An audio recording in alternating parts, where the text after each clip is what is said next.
Dumpster Divas, welcome back to another episode of the podcast. It is me, Tom Hamlett, and I am here as your pop culture muse, as your pop culture doyenne, to guide you through everything that's been going on this week. I am alone.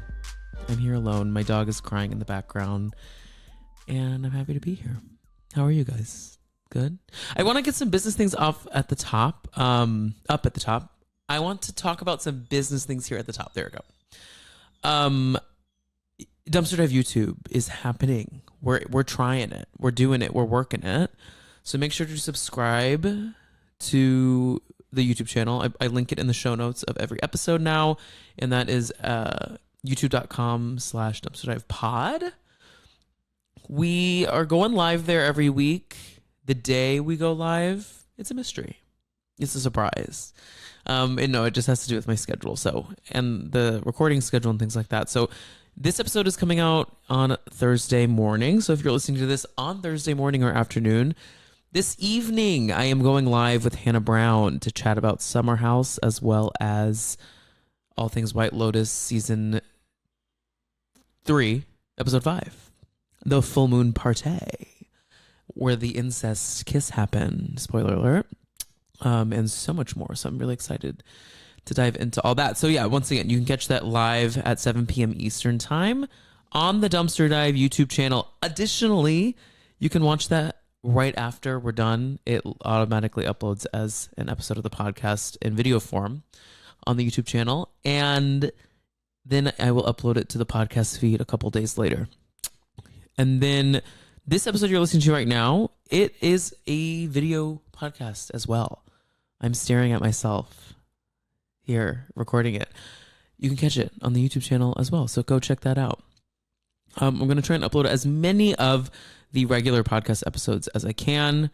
We're still going to do one live, one non-live a week, so that's the release schedule for now. But I do want to hear y'all's feedback. I'm thinking about bringing back some throwback coverage. I got some feedback from, I know some of y'all who really enjoyed that. And I'm wondering, does it make more sense to do the throwback recaps on live or here on like the pre-recorded regular podcast feed? Like one episode, right? Like one episode will be alive and one episode will not be. What would you like to see live? What would you like? What do you not care if it's live? That's kind of the question I want to ask you guys. So yeah, let me know. I would love to hear some feedback. Just trying to get these things going. But do go subscribe, and I've got I've got like tons of videos up already. So if you are trying to catch up on the podcast, it's a good place to go to do that. But I want to dive into the shows, some headlines, and all of that stuff. So we are chatting Summer House once again on the live, but that leaves us to chat with Beverly Hills and Atlanta, our two housewives, on right now. But before we get into that, I do want to chat about some of the goss, the hot goss. Now, have you guys heard that the streets are talking? I think I've made it pretty clear here that I am not a fan of Dumois. It's not for me. I think that they are extremely, I mean, obviously they're there to just get headlines, but like it rubs me the wrong way. I also think a lot of it is bullshit. And one of these Dumois entries that keeps coming about is that Andy has this huge Bravo announcement that's coming up. Now, he went on his own show. Crazy to say that he went on his own show. He went on Radio Andy and was like, I quite literally don't have anything. I don't know what kind of an announcement would look like. Like I don't really kind of know where that would begin. So it's a lie. I feel that he would not acknowledge it if it was true. And I don't know why we always get these things about him leaving. Like him and RuPaul, to me, they're just gonna... In the year 2025, it is hard out here to keep a job, let alone to keep a job as a gay person or a person of color or a trans person, any minority that is being marginalized against, it's hard to keep a job, okay? And if we have, Andy is a gay single father with a high paying job, I don't think he's leaving that until they kick him out, you know? RuPaul did an interview on, I don't remember the outlet, but was saying, they were like, how many more seasons of Drag Race do you have in you? And Ru was like, well, I like to work. They ask me to continue to work. So until they tell me to stop working, I'm not going to stop. Because it's always this like, people can never be pleased. And everyone wants a change, like, not a change, I sound like Republican. Everyone wants change. No, I mean, everyone wants like an update to our beloved stars and beloved shows. But it's like, RuPaul, I don't really know that we need someone else doing that job. I think there's a lot of people that could do that job, but like right now, I mean, we have a legend in the drag race, in the art of drag, at 60 something years old, getting up in the drag and spreading the good word of drag to the world. Why stop? So, although I know Ru has some problematic things behind them, as does Andy, as does most rich people.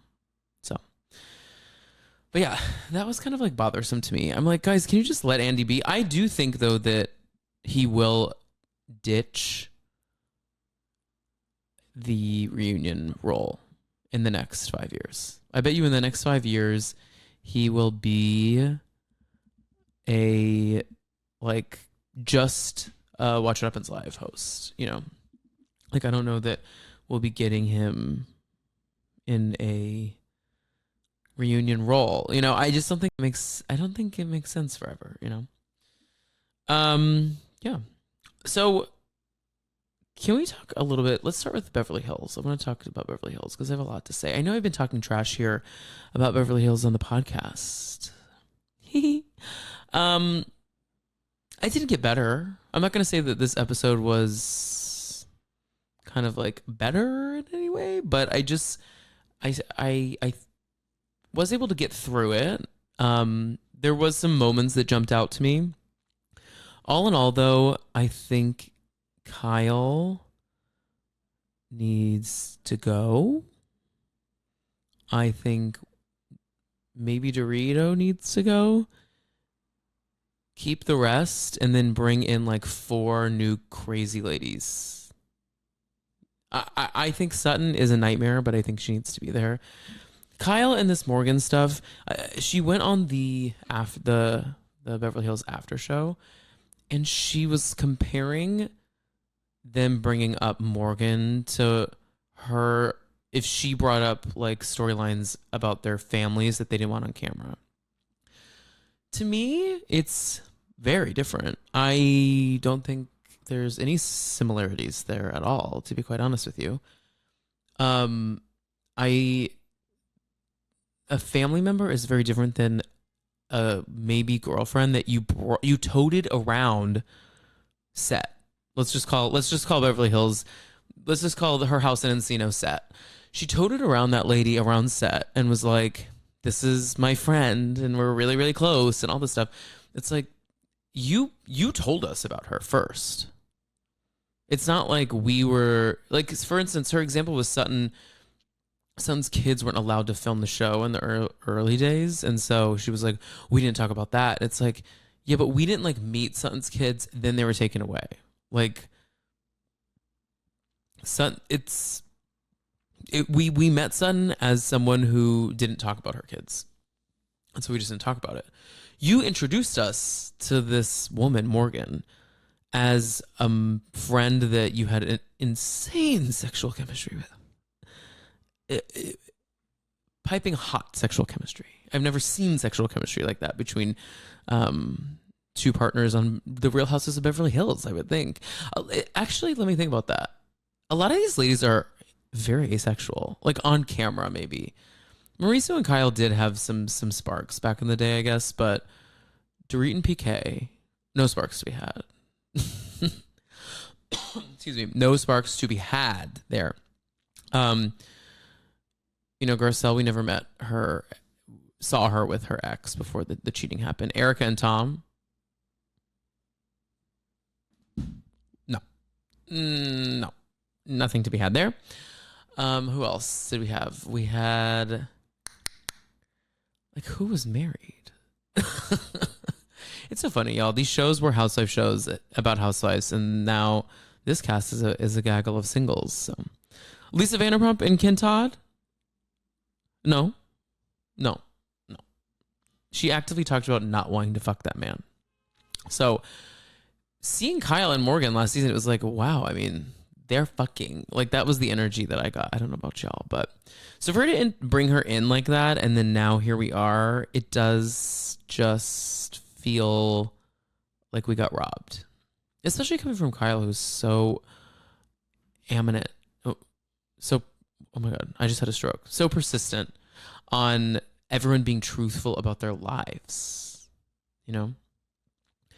Doesn't make a ton of sense to me, but, you know, it is what it is. What else is going on this trip? Oh, let's talk about Bose. Now, I wouldn't say a slow burn on Bose. I have been liking Bose, but I didn't take to her initially because I was still a little pissed at Dorit. But this whole situation where she saw Mauricio's, one of his girlfriends or one of his like hookups with him at Malibu House, which, if you don't know, that's like the Soho House in Malibu. She saw Mo with a woman and then immediately voice memoed Kyle a 3-minute voice memo. That is a girl's girl. That is a girl's girl, as the gays would say, a girl. That's a girl's girl, and we need more of that. I really like her. She is so real. Like, she is not. I love when a wife has no shits to give about the hierarchy of this made up show. This show is so stupid, y'all. This show is stupid. Do we all catch that? All these shows are. So the idea that we have to like worship the ground that some of these people walk on when we enter into set is crazy. Like that entitlement that some of these ladies bring on. It is admirable that they have brought such candidness to television and made a career out of it. I worship them in many ways. But when a new cast member comes on, they're so mean to them, and it's like, no, bring them into the mix, you know? And the fact that Bose is kind of like, yeah, I don't care. Who I don't really like you. Were you a big deal on this show? Like, there's something about it that I really, really, really enjoy. And seeing her stand up for Kyle, that was just like a real girl's girl move. And a lot of these ladies always talk about being girls. Oh my God. Saying girls is exhausting. Girls. And they're not, you know, Ramona. Bethany, you don't support other women. That was the worst Bethany impression. That sounded like Emmy from Southern Hospitality. Oh, I think I'm going to touch on that here at the end of the episode. My ADD is going crazy. Oh my God. I'm so sorry, y'all. That was a wild span of a minute. Anyways, girls. Yeah. I just love her. I love Bose. I'm happy we have her. And I think she will absolutely be a mainstay in this franchise moving forward. So I'm excited where we go from here. I want to see maybe some of her friends in the mix. I'm interested in that. So the big kind of like chunk of this episode, right, is about the fact that Sutton... Sutton tries to apologize to Dorit. Dorit doesn't receive it. Another Bose moment that I really liked is that Bose, who does seemingly ride hard for Sutton, was like, ride hard for Dorit, was like, hey girl, she's apologizing. Like, can you just take it? And Dorito can't, you know, because Dorito wants to continue to make mediocre storylines on this mediocre reality show. And she won't accept the apology. But I that was a very real moment of Bose to be like, hey, like, she's actively trying to resolve this. And I think Dorit's point is like, she's not. She will be a monster tomorrow, which, you know, she's not wrong. But yeah, but then we get this boat trip where essentially Erica is like, Sutton, girl, I've grown to like you fine. You're fine. I don't love you. I'm not obsessed with you, but I like everything you do fine. And I have a little respect for you. Why do you have to be such a terror to film this television show with? I think that's the undercurrent of what they're trying to say. It's like, you make it impossible to film because you say you like us and then you fight us. You say this, you say that. And I see where Erica's coming from, but I think the core of all of this, to be honest with y'all, is Sutton has never been the popular girl. And she's in with the popular team. She's filming one of the most popular reality television shows in the world. Let that sink in. Like, in every country in the world, someone has watched The Real Housewives of Beverly Hills. I'm not kidding. Like, people know this show. Like, famous people will be like, I watch Beverly Hills. Like, that's like the one franchise they watch. Would I tell them to go elsewhere? Probably. But that is what they watch. And so I think there's some show fighting happening here where it's like, you have a name for yourself as being just like two-faced kind of monster, and like it doesn't read right on the show. And Sutton's like, well, what she wants to say is like, I've never been in the popular group. I'm now trying to be a part of the popular group, and nothing I can do will make y'all like me. A little tangent, a little story for a second. I, for a little bit, was friends with kind of like a popular group of gays. I don't really know how to describe them appropriately. And by friends, I mean loosely. I had two really good friends that were in the group, and then the rest of them were, I don't know, they were fine. But they were used to being just like the popular one. And I tried so hard to fit in, and I would try so hard to be nice. I would try so hard to do what they did. And it just was like never worth it. Like, it never was worth it. And I would sometimes go home and be like, is there something wrong with me? It's like, no, they're just stuck up assholes. And that group is not a group that's always worth like permeating. It's just not. And some of them might be nice, but if you innately were never a part of that clique, that popular clique in any facet, I just don't think we'll ever be a part of it. And that's okay. I feel fine with that. And I think she needs to release that. Like, I don't think I'll ever I'll never click with that type of gay.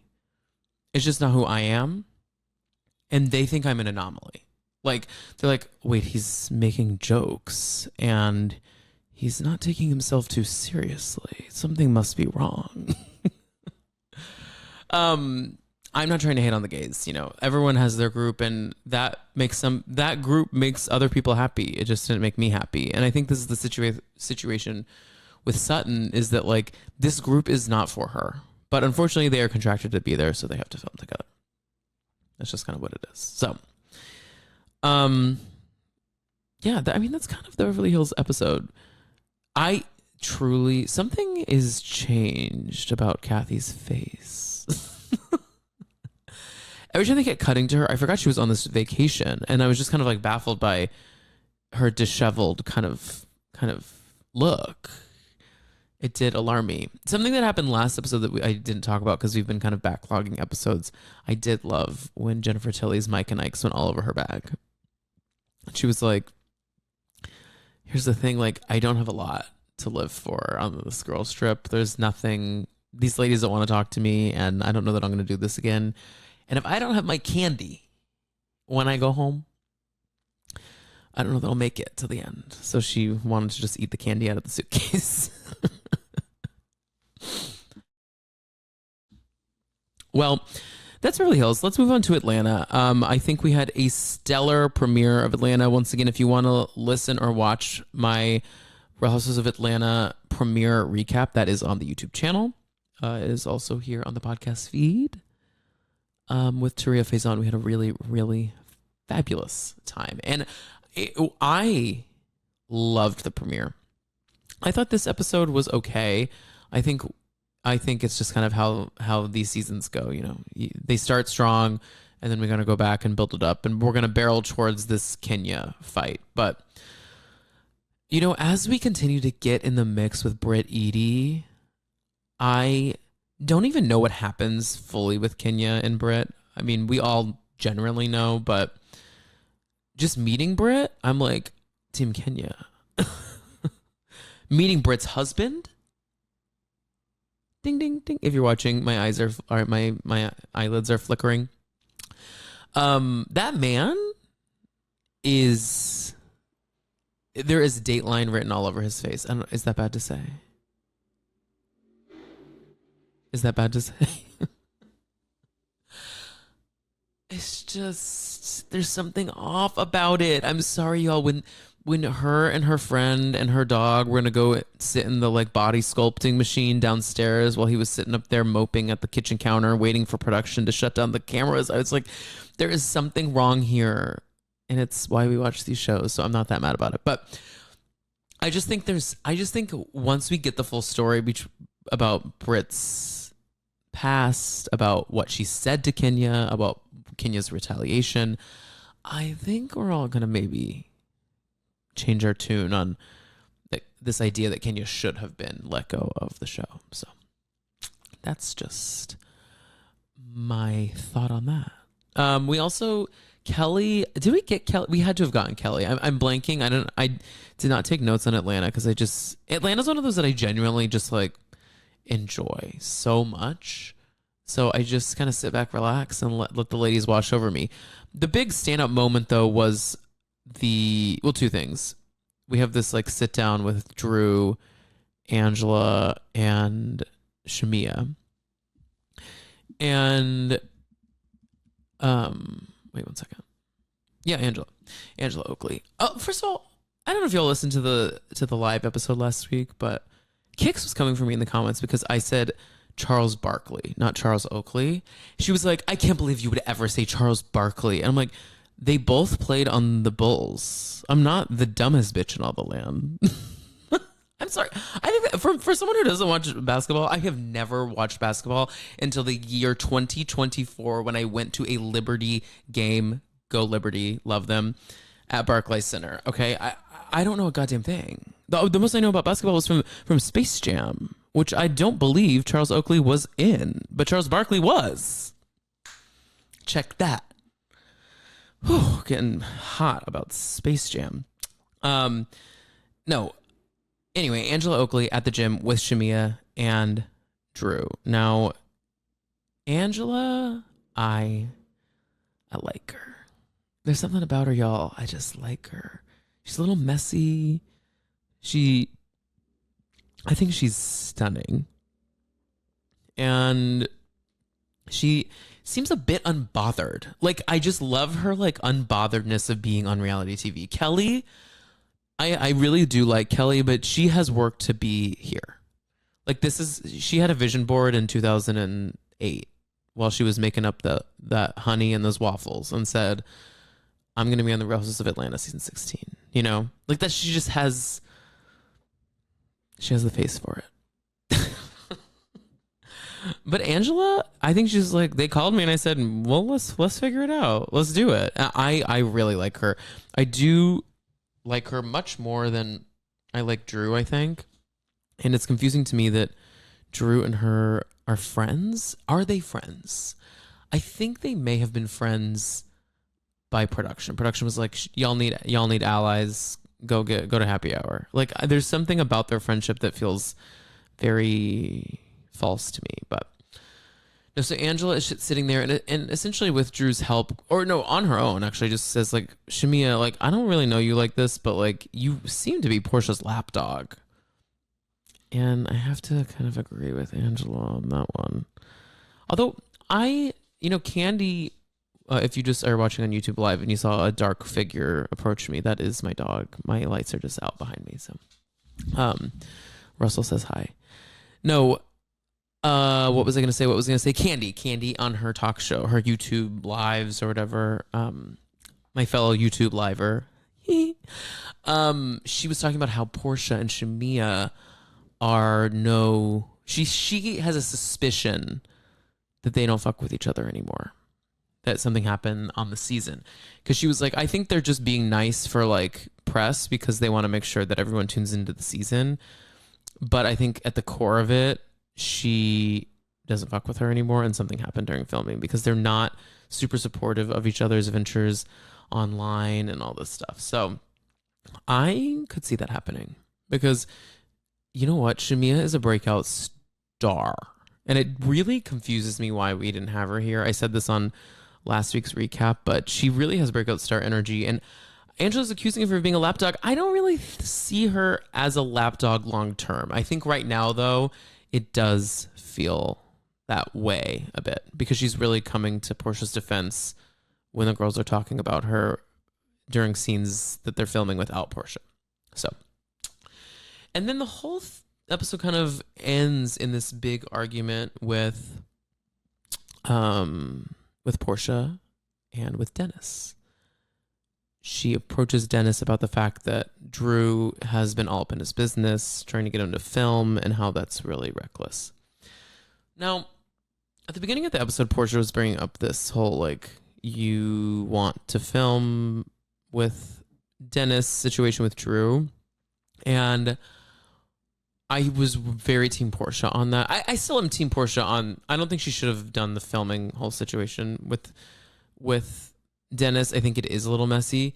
Her thought process, though, starts to fall apart to me at the end where she's like, I don't care if you date her. I just care if you film with her. It's like, I'm kind of like, why do you not care about some of his business but then do care about others? Like, you don't care about him like hooking up with her and that being a storyline on the show, but you do care about her filming with him, about her like business adventures with him.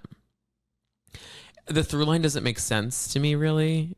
I think that she is worried about her like outward persona, what she looks like. I think she's worried about how she comes across on the show with everything that happened with her ex, Simon, and doesn't want it to appear like she was with another messy guy like Dennis, who's doing all this crazy stuff behind her back. But I think she's projecting insecurities because I think everyone thinks Dennis is a nice guy. And I think he was just kind of like helping Drew. I don't think there were ulterior motives there. I just think he maybe didn't think twice about it. But with Drew knows better.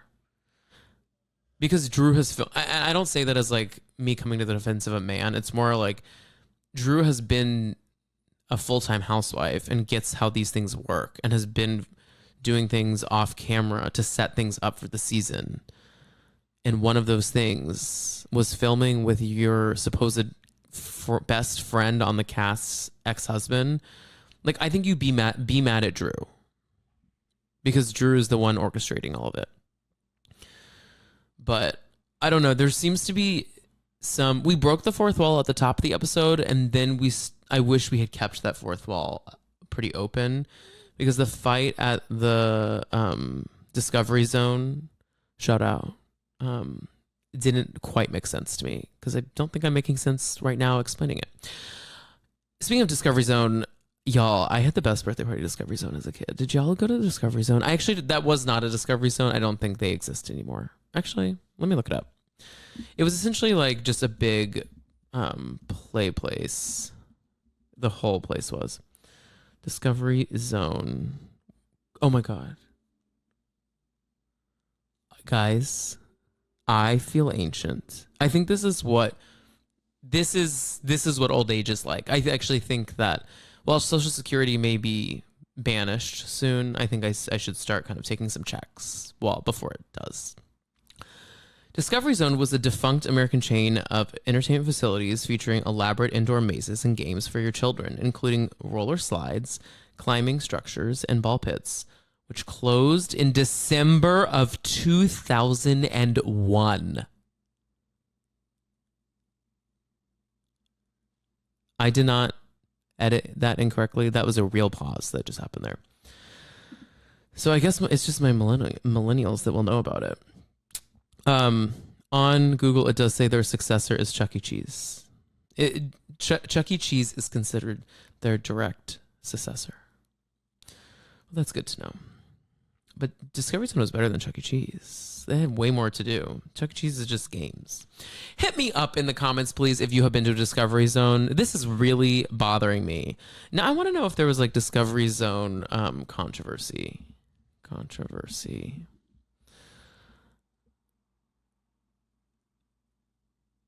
Oh, okay. Oh no, this is a different Discovery Zone. They just went bankrupt and had to. They went bankrupt in 1996. How old was I when I had? Oh my god, I'm outing my age. I'm 34. Shout out to Discovery Zone. Well, I want to wrap up on Southern Hospitality since I went live last week and I backlogged episodes. Backlog is over. By the way, guys, we're up to date now. Thank you for hanging with me there. It was just a scheduling thing. So, no, I want to talk about Southern Hospitality finale / reunion. I think this season was a solid, like B+, A-. There are things that I would change, but I think we are now a show. I think the first 2 seasons, I watched all the first, some of the second. It felt like we were still trying to figure out what we were doing. That gay that was in the mixed, I really struggled with that. Not TJ, the other gay with the really troubled storylines. I forgot. I went to go revisit season 2 and I was like, I don't know that I can do this with him. His like relationship with Leva being kind of like a pseudo mother, and I don't know. It felt a little too much for reality TV for me. Excuse me. So I think that was actually part of the reason I jumped ship. But the only reason I would say if you're looking for a place to go back is like you should maybe know a little bit of this O'Sheen drama because it does come up a lot. So go check that out, I guess. But I don't think you really need to watch season 2. You can just jump into 3. This finale party at what appeared to be Patricia Altschul's next door neighbor's house was pretty fabulous. And Miss Bradley, give her a peach, baby. She is messy. Give her a diamond, a champagne flute, like all of the housewife items. Because baby, Bradley will be like, hey, not Joe Bradley, the other Bradley, Brad. He will get any woman to film with him to spill beans about Will. He will do anything it takes to make for good reality TV, and I have to tip my hat. Him and TJ, they're just like little Rosencrantz and Guildenstern. They're just like little like fops running around Charleston. That was an insane reference that I pray 2 of you got. No, but they're just so messy. This whole thing with Will, it's how the timeline is pieced together. It's tough. Will is a pathological liar who is working in real time about how to turn stories. To be honest with you, I don't even know if he cheated or not. I think he's more trying to manipulate his appearance on the show as a good guy and in turn making up lies. Like, I even think we've passed it mattering if he cheated. What matters now is why he's trying to go behind the scenes and be like, he's acting like a real housewife. Like he's acting like old school Roni where they were trying to like do shit behind the scenes to make storylines on the front not appear the same way. It's like, what are we doing? It's crazy. And for him to like kind of debunk this, he kind of self-debunked this rumor about the guy that was like his enemy at the college. I'm like, it's just easier to tell the truth. I want to say that to all liars. I want to say that to Mia. I want to say that to Drew. I want to say that to Will. It's just easier if you tell the truth. Okay. I don't lie much in life. I mean, I think we all generally like white lie it. As people who work in corporate America, you gotta white lie it sometimes. But like the idea that you just kind of build this whole universe that is fake around you. Karen Huger does that, I think. It's really alarming. And you really buy your own bullshit. And I think that's what he's done, is just created this universe. I feel like he has this life at college, at law school, and he has this life here. And he's nurtured them and created them to look a certain way and is just a master manipulator at it. And then at the reunion, okay, I'm getting heated. Okay. At the reunion, for him to be sitting in the studio down in Soho, I know the corner, I've been there many a times, sitting in that office while they film the reunion, but refusing to go out to film. Diabolical behavior. It is so fucking misogynistic for him to make his girlfriend speak on his behalf for his actions. She hasn't done anything this season really at all. Like, there's not really been anything that she's done outside of defending him. The only thing she maybe did is she did maybe steal those dresses from Shein. Okay. But besides that, she hasn't done anything. And it's like, why are you making her do all the hard work? You're the one that's running all around town, or not, but making up lies. So it really baffled me that he was not there, but sitting there. It's not like he didn't fly to New York. He is sitting at like the little cocktail lounge you sit at before you go to Watch What Happens Live, talking to the page, the NBC Universal pages. Okay, get on set. Mic him up. Mic him up. Let's get on set, babe. Let's go. And then to have the gall and the gumption to go on to Satan's podcast himself, Nick Viall, not a week later to tell his side of the story. Do not do that. Do not do that. That is some Robin Dixon bullshit, okay? That is some, I'm going to put something behind a Patreon wall. What are we doing?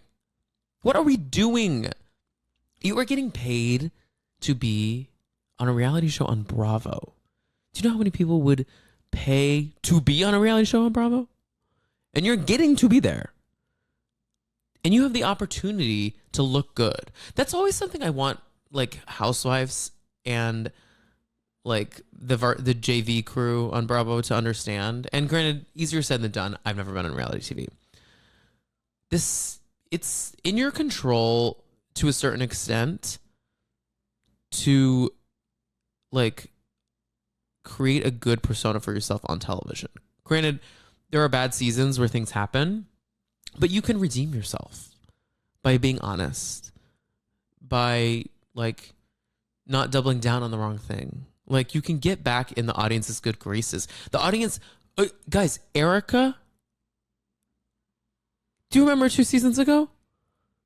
No, she's bopping around light and fancy free this season, decorating her apartment. I mean, her home. Excuse me, that was a Freudian slip.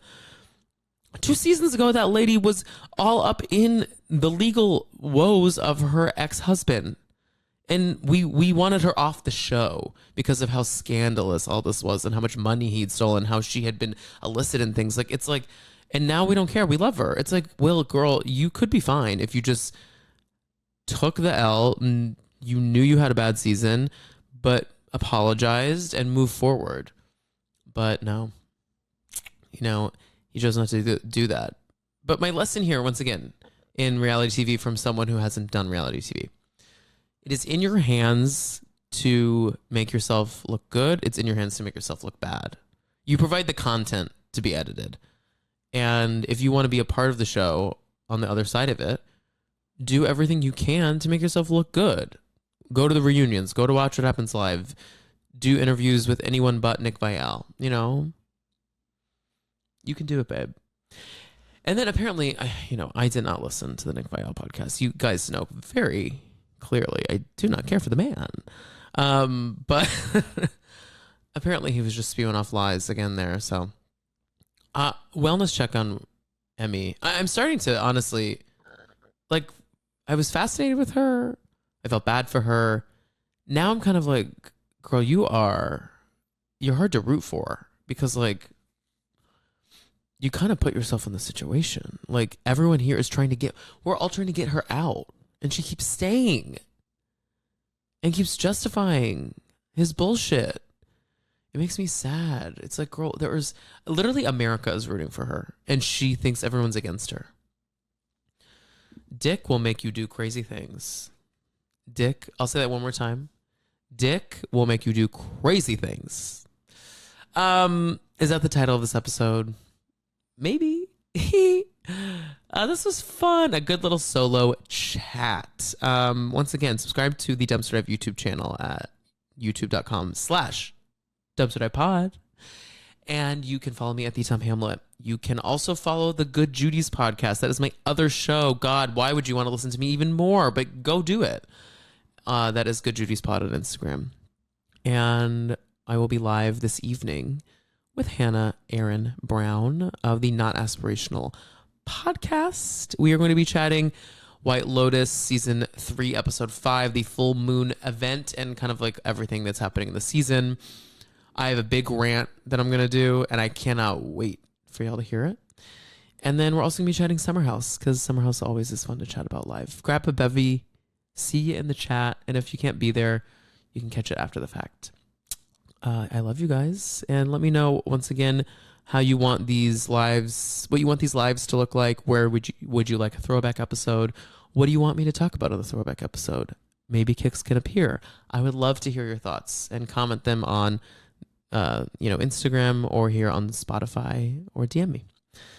That was a lot of promo. I love y'all. Thanks for being here. Talk to you later. Bye.